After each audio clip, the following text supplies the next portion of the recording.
All right. Well, thank you everyone for coming to this month's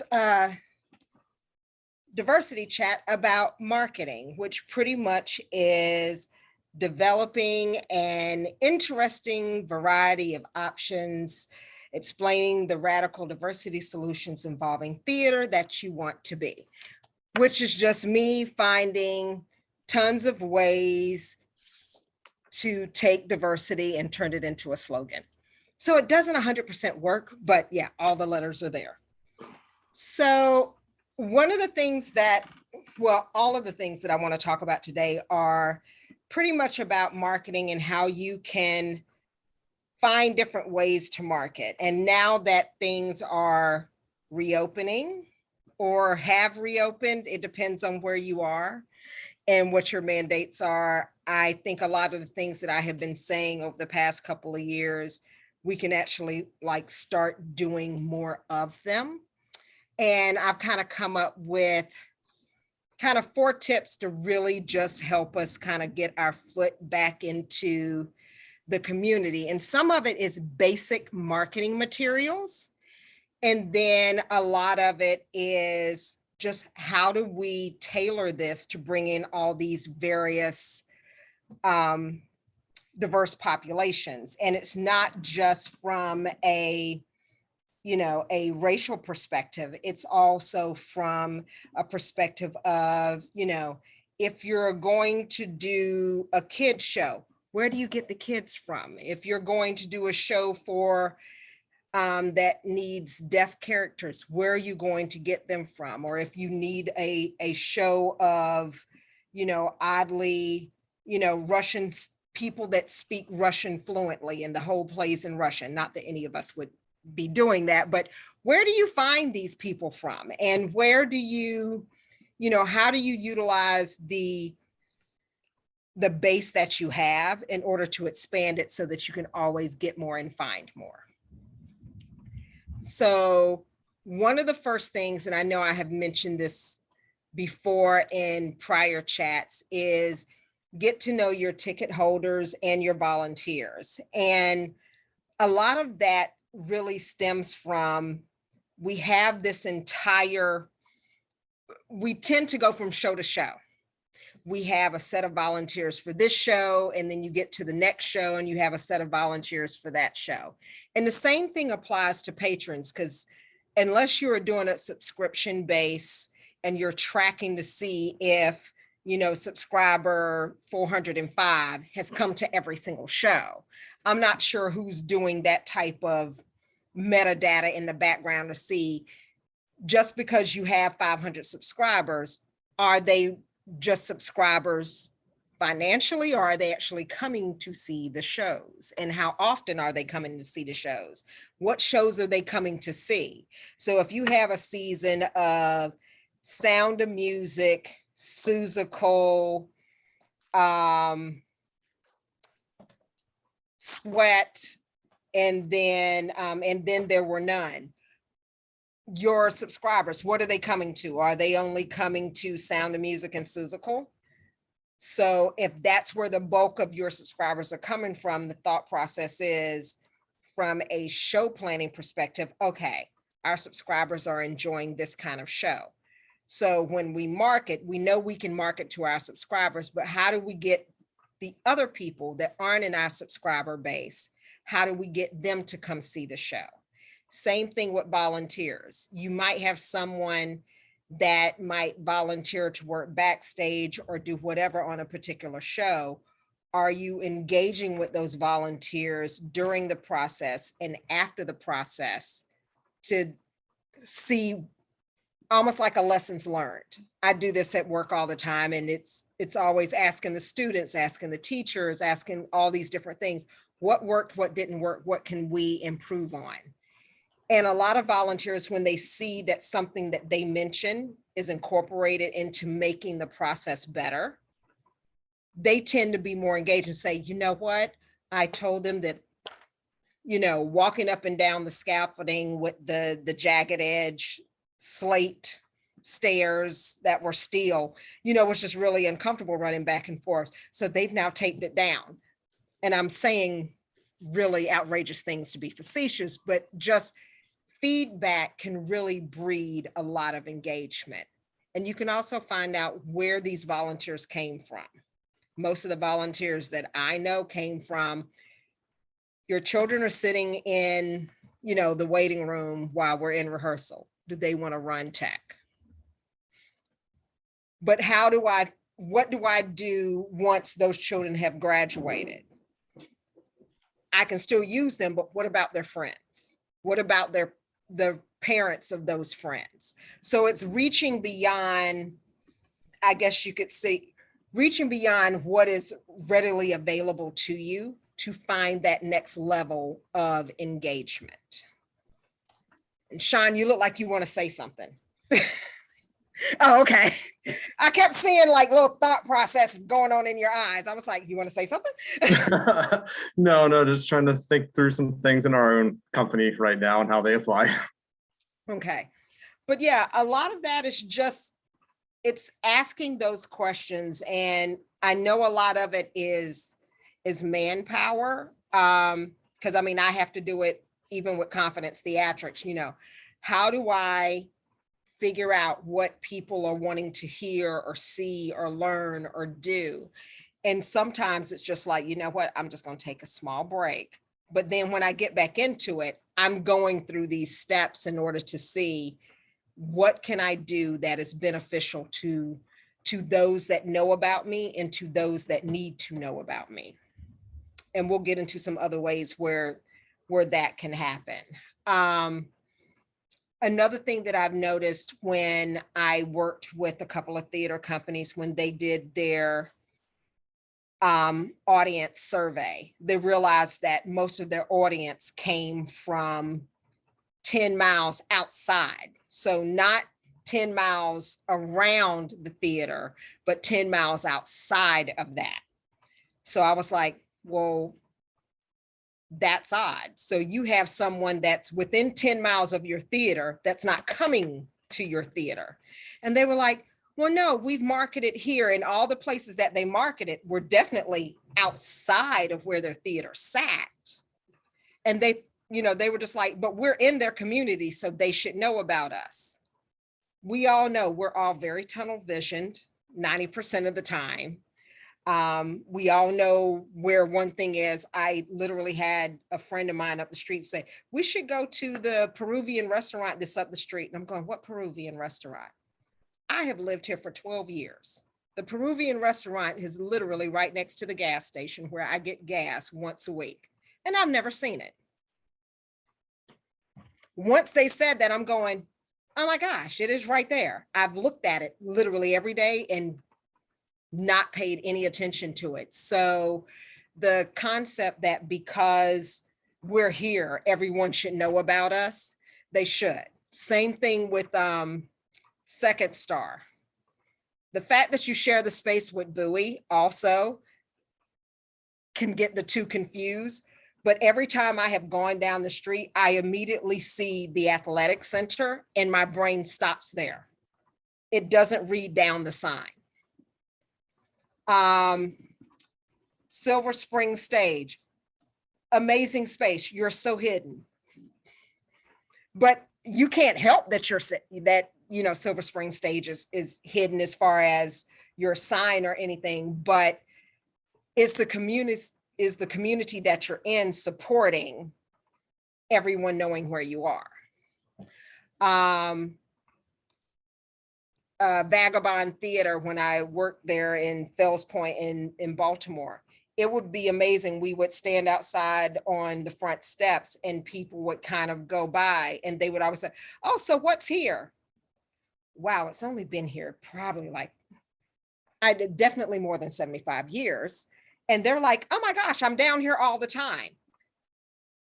Believe me when I say people do not, they recognize and forget, or they just don't pay attention. And I loved when I was, especially in Fells Point, we would just sometimes have the doors open so they could hear us rehearse, especially if we were in the front lobby. And people would be like, oh my gosh, this is a theater? Yes. No, we would get some unique characters that would come in, but again, advertising, marketing in its own way. Sometimes you have to do things a little odd.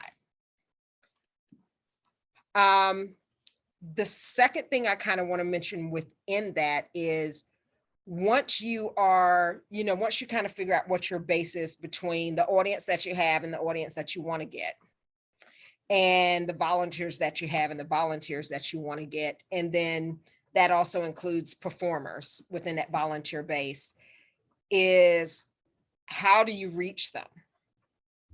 So it's cultivating that online experience. And pretty much it seems to be the only way people function nowadays. Every now and then I still enjoy a little card in the mail, but most of it gets stuck between all the other junk mail that I get. So it's good. You can definitely, of course, buy addresses to get your stuff out to many other people. But with that online presence, one of the things that I have noticed, especially during the pandemic, it was something that kind of happened a lot, is not to have a static website. Even if it's just changing the background color or changing a picture, the website, you can tell my tongue is tired tonight. A website must live consistently. If your website I am an actress, I can talk. I can utter words effectively. If your website sits the same month after month, people tend to go back and they're like, oh, well, I checked back 3 times and there was nothing new. You're no longer going to be at the top of their list. Also with the website, having call to action buttons and having them visible on that front page, which of course we all want our front pages to look nice and sleek, but do you want to volunteer? Do you want to audition? Do you want to submit your resume? Do you want to direct? Those call to action buttons, they may get you a lot of junk mail, but they also may get you just a lot of contact information. But again, maintenance, having someone to manage that and be able to kind of look at it and decipher the information that you get. So those are things that I have found that have been good when trying to reach different groups of individual people. And the biggest thing that I have found recently is the number one thing, making sure your website is accessible. And by saying, make sure that your website is accessible, that is primarily for the blind and visually impaired actors that you have out there. And because I work for a National Industries for the Blind, I'm very familiar with what that is. That is not a pretty website. However, it doesn't mean to not make your site pretty. Just make sure that if it's a call to action button, or if there's something that you really want that demographic to have access to, even if it's something but tickets, make sure that that is tagged properly so that they can get to it. All the pretty pictures flying by, they're great, they're wonderful. You don't have to worry about making it accessible in a way where it's not conducive for the sighted world. But those are just some things, even when it comes down to, auditions. I do my radio shows and I make sure that all the scripts that I send out are accessible. So I just make sure that when it's reading, I'll hit read out loud and I can find the words where it skips through. And that's primarily because those words are pasted in an HTML format, which isn't readable. So it's little things like that that kind of help with your online presence. Another thing that helps with your online presence is making sure that if you are in control of your website, that you have your SEO tags that are in there so that you are searchable and findable. It's easy for me to sit here and say, okay, I want to find, St. Mark's Players in DC. If I know about them, I can find it. But if you were to say theater companies in DC and do that Google search, see where your company shows up. If it's on page 2, 3, or 4, or actually I'll go 3, 4, or 5, no one's going to go that far. They'll go to page 2. Unless they're me and I'm looking for the picture that no one's ever seen before, then I will go to page 15. But it's making sure that your SEO within that your Google business profile is actually has you set up for success so that you can be searchable and findable. And sometimes it is as simple as putting in, theater company, performance, Broadway, anything that pulls it up. So those are just some things. And the last thing that I want to add to the community, to the cultivating the online presence that speaks to the community, is also thinking about adding, if you have loyalty programs or subscriptions, or I always think about going to Toby's. They always walk, when you call to make the reservation, is anyone having a special event or anything? And all of a sudden they call your name out when they're doing the introductions. And then you get the eclair that most people never eat, but that is a good feeling. And I'm not saying that community theater should move to telling people, oh, it's your birthday, so we want to celebrate your birthday. But there can be some loyalty programs that you can do even for your subscribers. It could be a subscriber only event that your company holds. But you put that out there on your online presence, whether it's, on your website or on Facebook. You could pique the interest of someone that's like, well, where are you going? Well, I'm going to, a private event that, Second Star is holding because I'm a subscriber. I was like, well, what is it? Oh, well, and I will always pull something out of thin air. Cal Ripken's coming to speak to them about performing. They're getting ready to do Take Me Out. So they have him come to talk about baseball. You're going to get a couple of people that are like, oh my gosh, they got that. So it can be something big. It can be something tiny that gets people to just think about your theater company in a different manner and in a different way. And if you take the first thing that I mentioned, which was getting to know your ticket holders and your volunteers and who you have, and analyzing from who you have, who you don't have.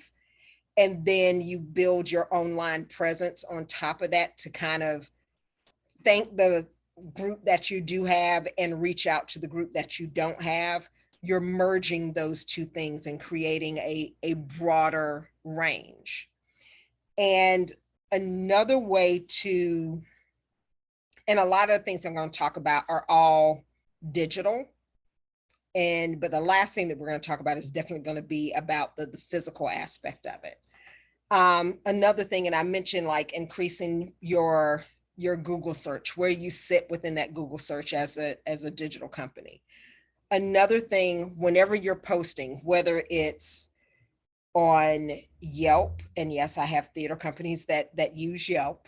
They use local community pages where they're kind of cross advertising, Chamber of Commerce web pages. Because if you are a theater company that's in a community, if the Chamber of Commerce doesn't know about you, they can't support you. And it might not be that the huge support that one is thinking of, but it could be something just really small. What's Children's Theater of Fairfax, CFTC. Of Fairfax. They just did an event for their True West show that was just launching. And they had a nice little happy hour at one of their bars, and then everyone walked over to see a preview of the show.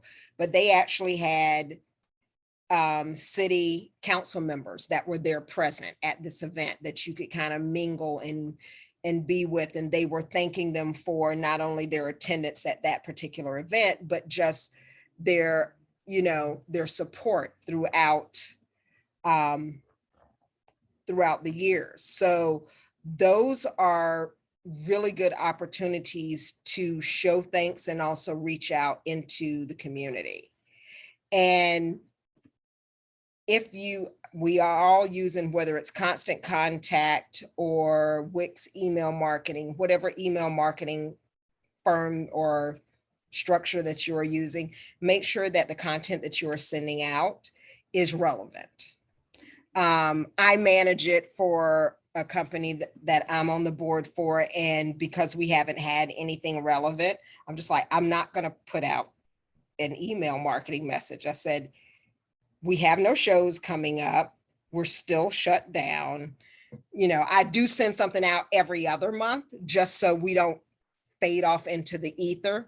But it's just making sure that you're just not sending an email to send one, because people will then either mark your message for spam and or put a rule on it where it just goes to their trash folder. And it's not because they don't want to read it. It's just if it's coming all the time and it's not new or valuable information, they just tend to block it off. So start looking at that type of, when you are sending out those email marketing messages, that they do carry that value add for it. Also, if you are a Facebook, Instagram, Twitter, YouTube, or TikTok user for your company, and someone just started using LinkedIn. I haven't figured out LinkedIn yet with theater companies. I think it works, but I'm not sure how yet, because that seems, even though theater is a business, it seems too business for me, but that's just my personal opinion. They are actually using it quite well. I just haven't figured it out yet. But if you are posting on those pages, post often and post valuable content. It's not just, we have a show coming up. It could be anything. There is always a unique theater fact that happens every day of every year. And I get most of mine from listening to old time radio, radio classics on Sirius. They'll always say, on this day in 1954, so-and-so happened and so-and-so happened. And I'm always driving, so I can't stop and write it down, but it's always something very unique. And, just in my mind, you can just do a Google search in theater, what happened on this day? That can be something that you can use in your again, I told you, I can talk. Social media posts that will allow people to be engaged with you and stay engaged. So it's not just a post of, we have the show coming up, we need this volunteer, we're looking for this. Sometimes people are just looking for that bit of information that makes your company give, not always asking. I'm asking for you to be on stage. I'm asking for you to volunteer. It was like, here's just something for you. Do with it whatever you will. I will take case in point, the video that Second Star put out. I swear I have watched it like 50 times. And it was just really cool. I got in my feelings about it in a good way, because I was like, oh my gosh, that is really good. A show that I did in 2015, the choreo's there, and I'm going, oh, yay, too darn hot. So it was like, even though that was, what is that now, 7 years ago? It seems like 5 or 7. I don't know, Jean. We were both in it. But it was a while ago. It might have been 2017. I'm not sure. But for that archival type of video, it just really, I was very excited to see that. And it was very well done. And it was just put out on Facebook, put out on YouTube. But also, if you're putting stuff out, especially if it's like a YouTube video, you can track the analytics of that.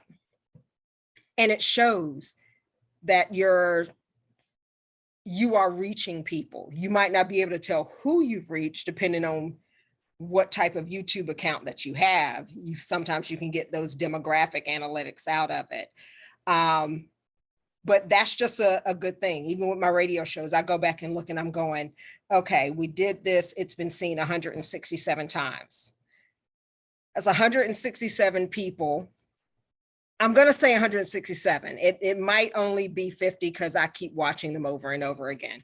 But those are people that if you put something else out, and also if you're using YouTube videos, I don't use them that often, but I know they're really good. You can put an end slide on to a YouTube video, which will let people know about, whether it's a show that's coming up or whether it's just something about your theater company. Those end slides are usually really good.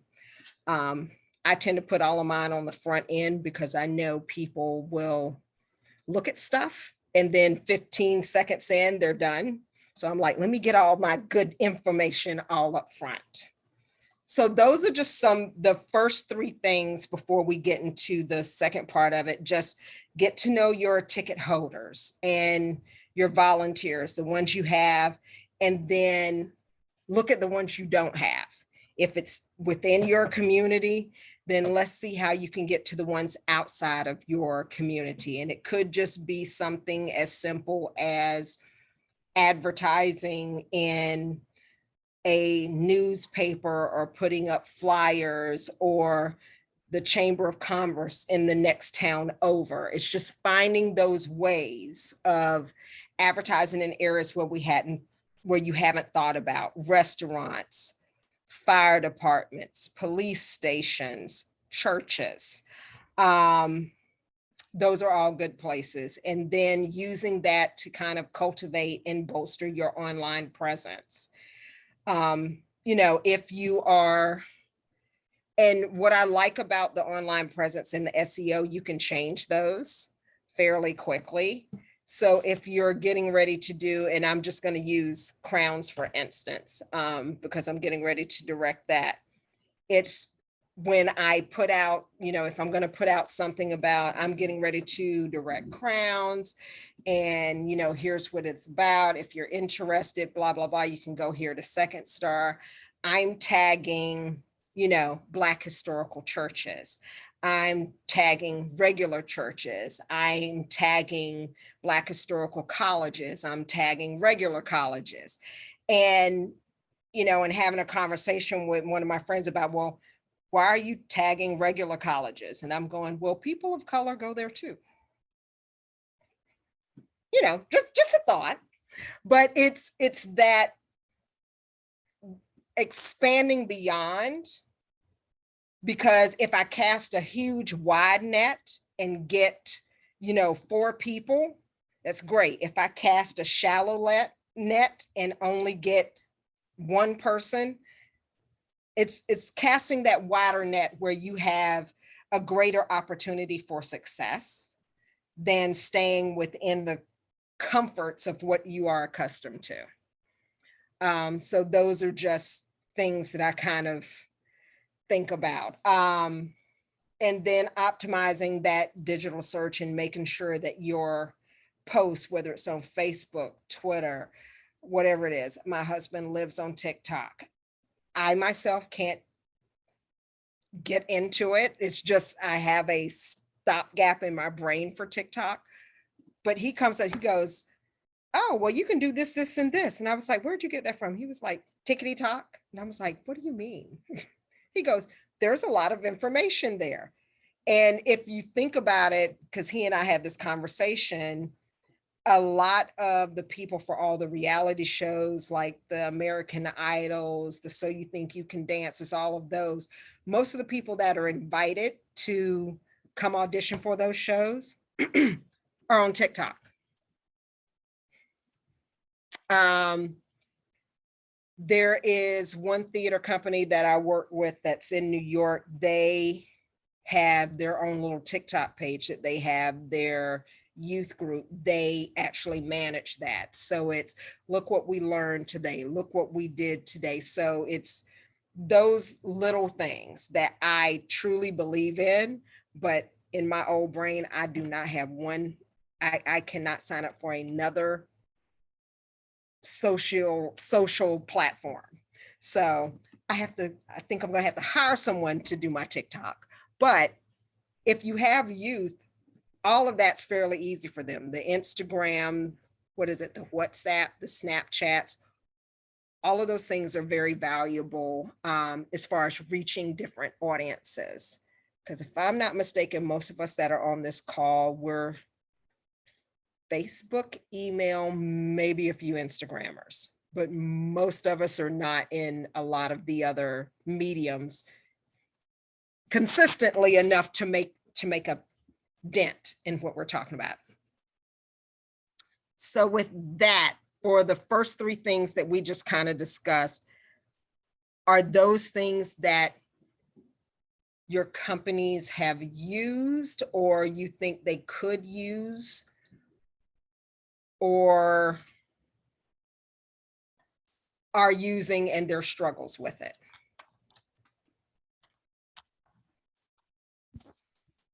Yeah. Can you hear me okay? Yes. Okay, perfect. I only took over marketing for CP a year ago, and I do the analytics for all the sites we use, because I took all the information I could get from, the 20 or so people that were trying to do things and not really doing anything with it. So from Facebook, from Instagram, Twitter, Google, YouTube even, I've taken all of them and got the analytics. And for our last membership meeting, I was able to see, just by putting out the regular content, things like that we've gone up like 500% on Instagram and things like that. And it is just a case of that presence and constantly. And I've tried to introduce videos with the cast and crew, just asking them really random questions to sort of do with the show, that kind of thing, just to get people to realize that we're real people behind the scenes, not just a puppet on the stage. But every little helps. And it doesn't have to be constant. I don't find completely constant output for the social media, but regular is good. Yeah. Regular is better than not at all. Yeah. Because one of the things that I have noticed, and this is just probably personal to me, I get a lot of calls when people are looking for someone of color. I have them all down in my basement. I keep them all there. But I always get calls when someone's looking for it, and I'm going, but you knew you were going to need this prior to having auditions for the show. Why are you not auditioning before that for the diverse talent that you're looking for? They said, well, we thought they would come. Why would you think they would come? Have they come before? And they're just like, well, no. And I was like, I was having this conversation with someone. I was like, if you don't try, it's an automatic fail. But when it comes to trying to expand this diversity reach and find different ways to market to different groups, you're going to fail more times than you succeed. And just be okay and ready for that. Because if you advertise at Bowie State 10 times, you might get one person. But if that one person has a really good experience, the next time you advertise, you might get two. So it's constant output for probably very little gain. But as I've said, it took us 400 years to get here. It will probably take us close to 400 to get out of it. There's not going to be any wand that we can all just tap and put out some marketing message or some advertisement that is just going to get 10,000 people flooding in. So it really is just getting your community to know who you are. And as an example, when I worked with Tantalon years ago, we would have auditions for shows and we might have 10, 15 people show up. And then we just kept doing shows, and we kept advertising in the community, to the churches, to the different civic groups, to the country club. Like, we would just go perform there. We'd go to karaoke. We would do all of that. And then we said, okay, we're just going to do, I think the first time that we did, it wasn't the Wiz. I think it was the Color Purple. We decided we were going to do the Color Purple, and 175 people showed up. And we didn't even know there were 175 people present in like the area. And there were people that were coming from like an hour and 20 minutes away, just because they were like, well, no, we saw your stuff, and this was something that we wanted to do. And then same thing happened when we did the Wiz, and then when we did Annie. So, but I had been there for 7 years before that happened. But a lot of it is a lot of internal work to get them to kind of do a paradigm shift of some of the shows that they were doing. And, they would have, all these things. We started having, because we started having shows with a lot of kids, we would have this whole side set program where the kids would go through this whole, not like a training, but they would be there to watch us do the bill. They wouldn't help with it, but they got to watch the process of how we put together shows. So it was more like a experience for the kids. And a lot of the parents would then, because their kids were in this program, which was free, which was only lasted for like 3 weeks, the parents would get free tickets to the show. The kids would sit backstage and just kind of see how everything happened. And then of course they would all get to attend the show at a discounted price. This was probably 12, 15 years ago. Not sure that would happen now, but it took us a while to get to that point. And same thing now, where I'm directing Dot at a theater company that historically has never done shows that were not outside of that didn't reach out to any other community other than the community that was right there around them. And I'm doing a show that was specifically for African Americans. And I lost my lead literally first week of rehearsal. So I'm hunting around for this lead to come to Baltimore.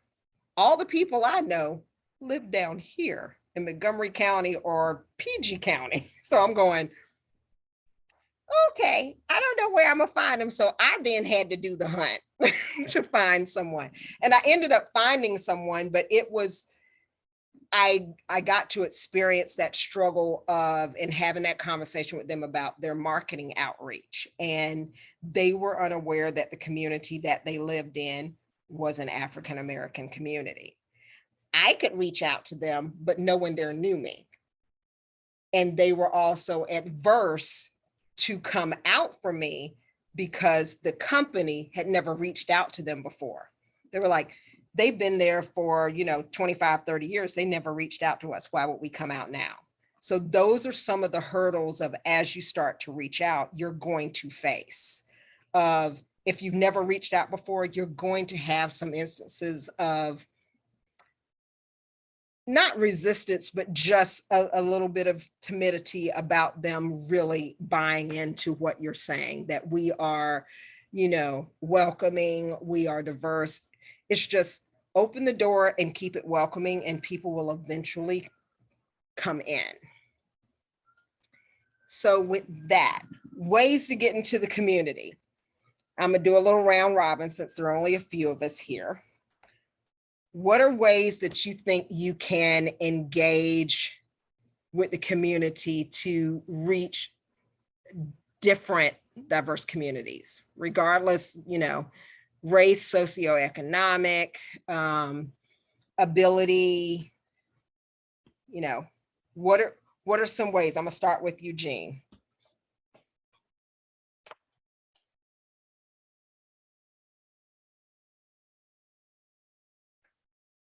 Oh, you're trying to unmute? Hold on. I can ask you. Hold on.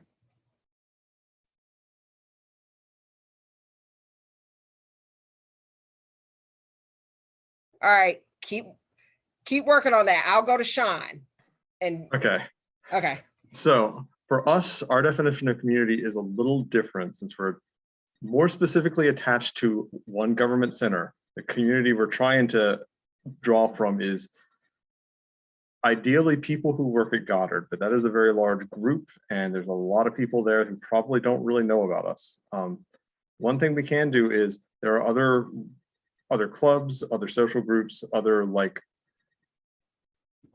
I don't know the correct term, but like there's an Asian and Pacific Islanders interest group there. There's a group for Black employees. Like, I don't know if it's a caucus or what they term that group, but there are different groups that are actually very diversity themed that if we can approach them in a way that's not like not making it sound like, oh, we need a Black person for this role. Would you help us? But my ideal would be if we can get back to doing a variety show sort of thing, or something that allows for minor participation from a lot of people. Like we talked about maybe doing a storytelling event or something, like something where we can just send out a broad net saying, we've got this show group. We'd like a lot of participation from people that hopefully won't take a lot of your time and maybe get them familiar with us that way. We haven't reached that point yet. But. Yeah.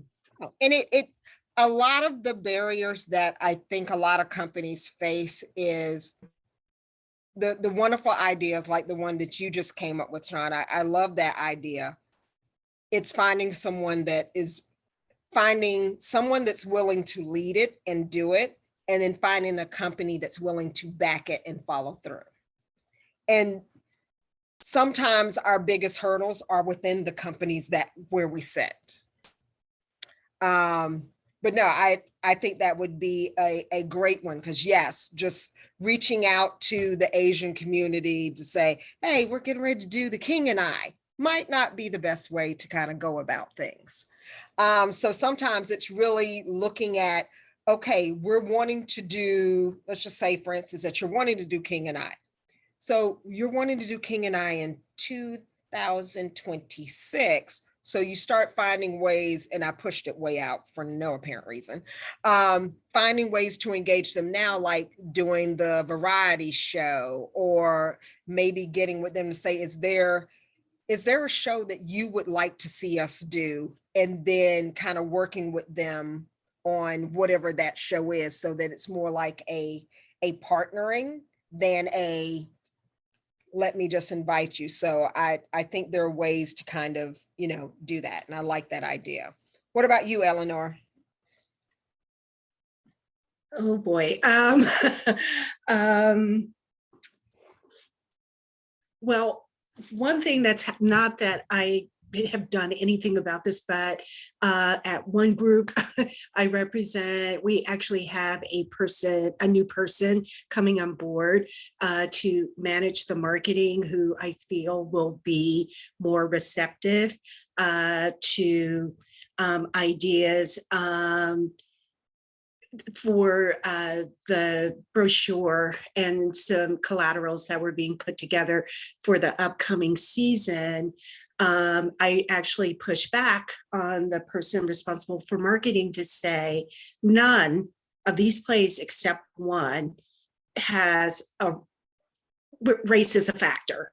It will need to be cast a certain way. So why are all of these images white? And some of them got changed. So I took that as a step in the right direction. But I think the materials that we display need to look like the kind of folks that we are talking about, that we want to see represented on stage, behind the stage, and actually in the audience. So on that note, we're starting to go out and talk with different businesses that are not already in the bubble, but these are people we've never had a conversation with. Well, it's about time. We've been here X amount of years. just go say, hi, I'm Who's It, and this is what we do, and come by, step by. So I learned that lesson. A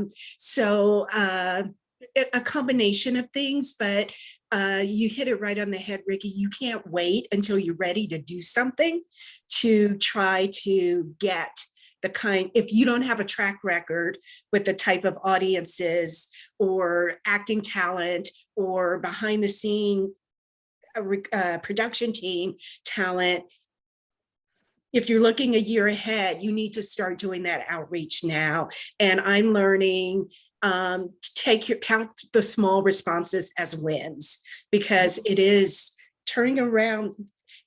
I'm finding it's really difficult to try to, not impossible, but it's difficult to wear away long-held perceptions. Mhm. Right or wrong, people have certain perceptions about different groups. Yes, no, that is very, very true. All right, well, thank you for that. Gene, welcome back. Hey, my entire computer was frozen.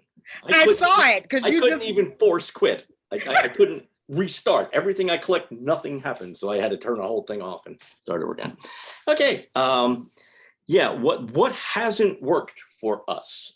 For years, we've been doing paid print ads, Baltimore Sun Media Group, Bay Weekly, DC Metro Theater Arts, now minus the Metro. And I don't think that subscriber rates for Bay Weekly and Baltimore Sun are really high in Bowie. And DC Theater Arts, does anybody read it other than theater people? I don't know. I would like to know that. Yeah, I'm not sure that there's a lot of bang for the buck there. But anyway, we're still doing that, but we've recently realized that we really do need to target that 10-mile radius around the Playhouse. Mhm. And so we decided that one of the ways that we can do that without having to spend a tremendous amount of money is we formed an outreach committee. And the outreach committee has been divided sort of into 3 sectors. Each one has a leader and certain people that are going to work with them. And those three sectors are businesses, churches, and educational institutions. And some of it will be done telephonically, but some of it's going to be people going face to face saying, Kelsey's already been in touch with Bowie State and talking to people there about how do we present ourselves to your students? What's the best way to let them know we're here, to let them know we're doing this and we're doing that, and we would welcome participation. So that's in the works. And we have high hopes that that's going to get us more recognition from the local community. Let me see here. I had some notes here. Getting to know your ticket holders. And are they coming to all shows? We have an interesting situation this year because we're doing 3 musicals and 1 play. I saw that. I was like, and the 1 play may be somewhat unpalatable to our usual subscribers. We're talking about Sweat, which is just chock full of foul language, sexual innuendo, racial tension, socioeconomic tension. It's just, So rather than just do a season ticket, we've kind of given people the option of opting out of Sweat by saying we have a 3-season musical package or a 4-season or a 4-show package. And it'll be interesting to see how that breaks out with that. Because in recent years, Second Star has been doing some edgier stuff than we used to do back when we were, Rodgers and Hammerstein, Lerner and Lowe all the time. So it'll be interesting to see it as that progresses, how our audience changes. I think Sweat will surprise you. And yes, your current audience, your current subscriber base is going to be if they do come, they will be very shocked. Same thing with the theater company that I'm working with up in Baltimore. I'm doing Dot. Oh, the conversations they have in that show. It's about an older woman with Alzheimer's, but she does not have control of her tongue. And it's not bad, but the language is rampant. And they've already said that their subscriber base is literally, they've already warned me, do not expect to have, you'll have a full audience to start. Do not expect that after intermission. I'm like, I'm used to that. I've done August Wilson's before where people leave at intermission. I get it. Yeah. But they Well, can't. I'm very excited about Sweat. I loved that show from the first time that we read it. I was a big advocate. We must do this show. We absolutely must. Yeah. And I think It's you're a right. great I think we will draw an audience. Well. It might, and it might be a different audience, which is a good thing. I mean, that's That is a good part thing. of our aims. So yeah, it'd be interesting to see how that breaks down. Let me see. Website. We just redid our website because it was in WordPress. And apparently we put it in WordPress because years ago, some of our board members had experience with WordPress and they said, oh, it's really easy. Guess what? It changed. Apparently it became a nightmare. So we just dumped WordPress and redid the website in, I forget. I forget who But wrote yeah, it, but, I know WordPress. It's very business oriented. I have learned. yeah. So that's not my department at the moment. That's actually not anybody's department because we currently do not have a marketing director. Anybody knows anybody might be interested. So But Nathan y'all are and doing Kelsey really are taking that well. on. Yeah, in their copious free time. Yeah. Nathan and Kelsey are doing that as well as Leading other everything. things. Yes. So yeah, I think I kind of addressed all of the points Okay. that we were talking about earlier. Good. So Amy, what about you? Or did I already hit Amy? Nope. No, I didn't. Colonial Players is who I'm marketing director for. And yes, I know all about, well, the many, many delightful issues. And I've decided to basically just run ahead and do my thing and ask for forgiveness from the board afterwards because they just won't move otherwise. So And that is, like I was saying, that will happen more often than not. mostly they're just too lazy to do anything. So it's fine. I can just get on with things and actually get stuff going, which is good. And I will say, Amy is extremely creative. Hey, Amy. Oh, I've seen stuff. I was like, ooh, okay. Yeah. I would say it's actually nice that I've actually worked with everyone, I think, on this call, which is kind of nice. It's the first time ever. I have an example of Amy's work here. Oh my gosh, look at you. And the funny thing is, can only see you.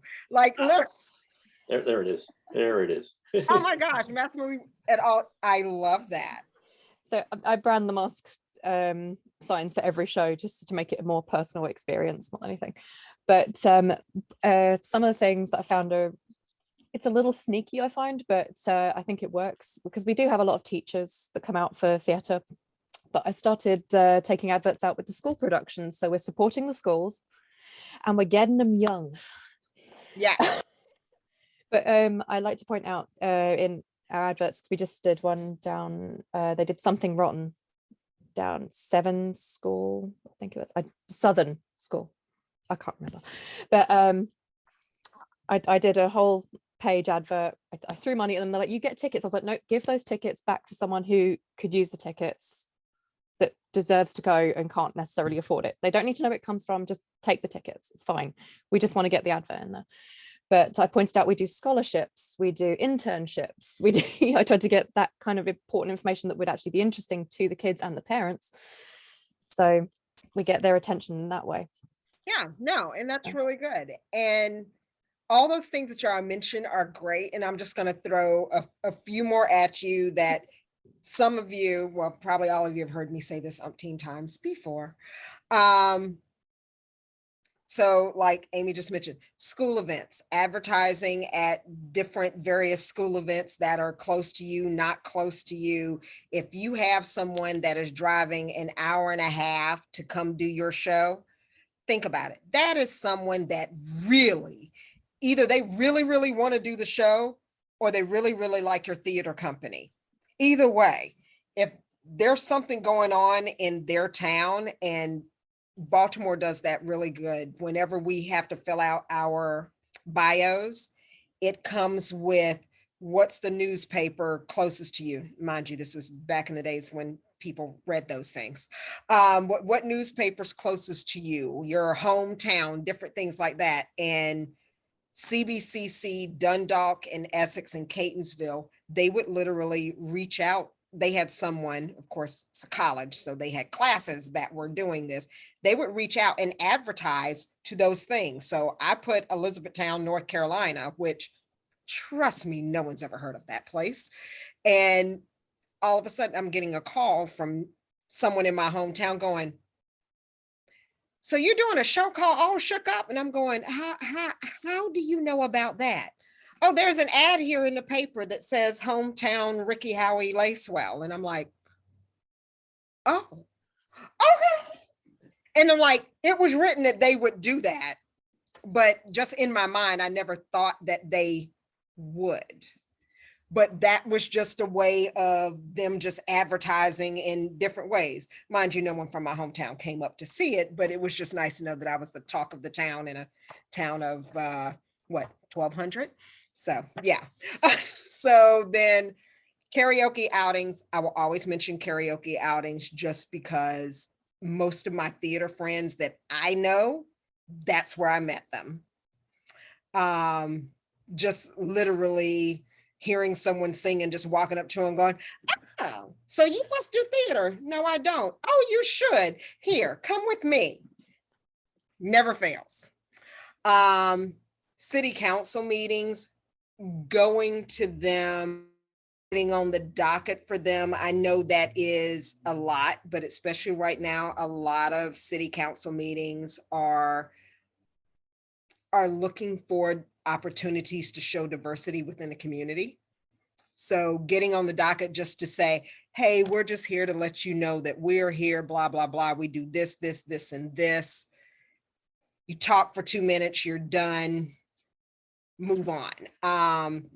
Parades, I see that Second Star is doing the Memorial Day parade this weekend. I think Greenbelt's doing theirs, but any parades that a theater company can get into, you never know who you're going to cross on the street, and or that you see that will see you as you're going down the parade route. That would just be like, okay, if they have time to come out in the community, I have time to go visit them. Online events, that could be pretty much just about anything. I probably have spent the last 2 years doing a lot of online stuff for Confidence Theatrics. If they are looking for speakers or anything like that, I'm the first one to go, I'll come speak. And henceforth, while I'm getting ready to go speak to the National Theater Teachers Education Association up in Rhode Island. Don't ask me. I just know it's a lot of letters, and I'm going to talk to them about diversity, but it's just jumping on those opportunities. Yes, Jean. Yeah, something that I meant to mention, but I forgot. You mentioned that video that we put up with the clips and the old shows. We just spent $720 having all of our archival tapes from way back when digitized. So that now gives us more ammunition for dressing up the website, changing what's on the website. And yeah, so I think that was money well spent. Yeah.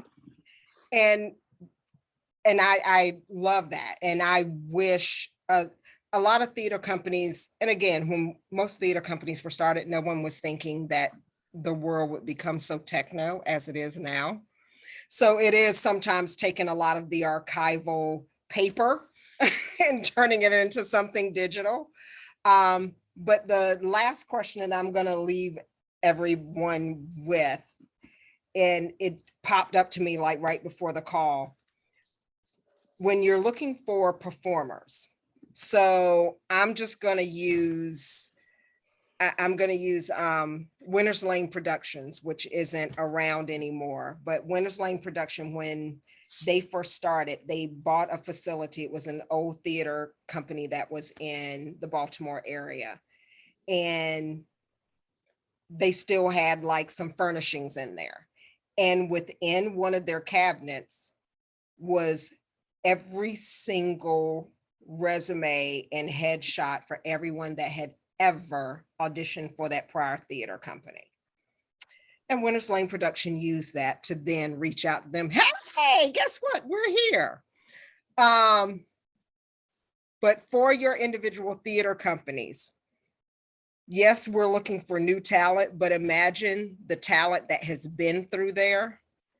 Are you reaching out to the old talent that may or may not be here, but is there a repository for it? Because most of it is sign up to apply. It sits with that particular production team, and then it's kind of gone. Yes, Amy. Sorry. One of the suggestions that's come up recently for us is in our membership newsletter is to focus on someone who has moved on, but what they're doing now. So we have this Lillian, I can't remember her full name, but she's now in New York doing stuff on Broadway and things like that. It's like, so what happens, after they've been in the show, and just do a little short interview with them just to see how they're getting on, what they take from it, that kind of thing. Yeah. Rockville Musical Theater used to do that. They used to have a section on, well, they used to have 2 sections on their website that I used to use for marketing everyone else's theater. People would say, Rikki, what theaters are there in the area? There's no one repository where you can just go and just click links for theater companies that I know of. But Rockville Musical Theater had that on one of their pages, just theaters around town, and it would link directly to that theater company's page. So then you could see, but that was Rockville sharing their wealth with, like if anyone comes to our page, they can also get to yours. But they also had that section that you were talking about, Amy, where, where are they now? And they would always reach out, like you said, to those of us that have been there. What are you doing now? Rikki's choreographing this, or so-and-so's doing that. And those are always really good little links and messages. And I always love it when someone that I choreograph, they're like, so I just auditioned for my first Broadway show and got it. And I'm going, yay! And I'm very happy for them. But at the same time, I'm going, why am I still here and not on Broadway? Oh, yes. But those are really good things to put out there. And those are relationships that you can build on and use for marketing materials. They could come back and do a presentation or something for you at some point. But those are all ways to reach out to different areas and do different things. And I think Port Tobacco Players, I think they did that during the pandemic because they had the gentleman from Aladdin that played the genie, who somehow is tied to Southern Maryland. I don't know if he's from there, but he came back and did this whole online presentation and about representation. And I was just like, wow. So I can promise you, every theater company that y'all are with, you have someone that is amazing, that is doing something somewhere else that you could capitalize in some way. But definitely from a historical perspective, where is your talent and where's your past talent, I guess, is the better question. So with that, I do want to thank you all. I don't want to keep you any longer than I said I would, but I will, marketing, it's knowing your ticket holders, your volunteers, who you have, who you want to have, cultivate your online presence, optimize how you are viewed digitally, use all the social media forms to the best of your ability, and just get out there into the community and then report back on what you're doing on a regular, I like that, Amy, on a regular, not necessarily a constant unless you have it, but on a regular basis. So with that, thank you all. Thanks, Rikki. You are so welcome. Y'all have a Good to see wonderful y'all. evening. Thank you, Rikki. You're welcome. Bye. Bye.